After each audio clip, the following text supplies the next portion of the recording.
ফুটবলে কি আরেকবার মেসি সুয়ারেজ নেইমার ত্রয়ীর দেখা মিলতে যাচ্ছে? এমনই গুঞ্জন ভাসছে বাতাসে। মেজর লিগ সকারের ক্লাব ইন্টার মায়ামি নাকি মেসি সুয়ারেজের সঙ্গে নেইমারের পুনর্মিলনের ব্যাপারে ভাবছে, এমনই খবর দিয়েছে ব্রিটিশ সংবাদ মাধ্যম ডেইলি মেইল। বার্সেলোনায় থাকাকালীন এই ত্রয়ী ভয়ঙ্কর ও রোমাঞ্চকর আক্রমণ ভাগ গড়ে তুলেছিল। এখন তারা ক্যারিয়ারের শেষ প্রান্তে পৌঁছালেও ইন্টার মায়ামি আরও একবার এই তিন তারকাকে একসঙ্গে নিয়ে আসার আলোচনা চালাচ্ছে।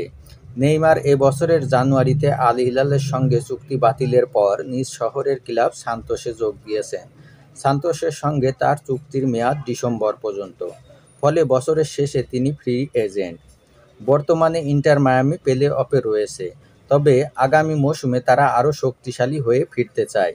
ক্লাবটি স্প্যানিশ দুই তারকা জর্দি আলবা ও সার্জিও বুস্কেসকে হারাচ্ছে, কারণ তারা চলতি মৌসুম শেষে অবসর নিচ্ছেন। তবে মায়ামি নেইমারের সঙ্গে ইউরোপ থেকেও আরও কয়েকজন নতুন খেলোয়াড় আনার লক্ষ্যে কাজ করছে। সঙ্গে ৩৮ বছর বয়সী মেসি ও সুয়ারেজের নতুন চুক্তি নবায়নের বিষয়টি নিয়েও কাজ করছে।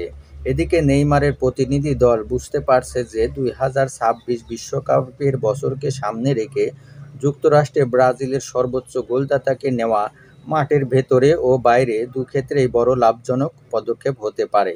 আর ক্যারিয়ারের এই পর্যায়ে এসে নেইমারের কাছেও এটি আকর্ষণীয় প্রস্তাব হতে পারে, কারণ তিনিও এখনও ভবিষ্যতের সেরা বিকল্পের সন্ধানে রয়েছেন।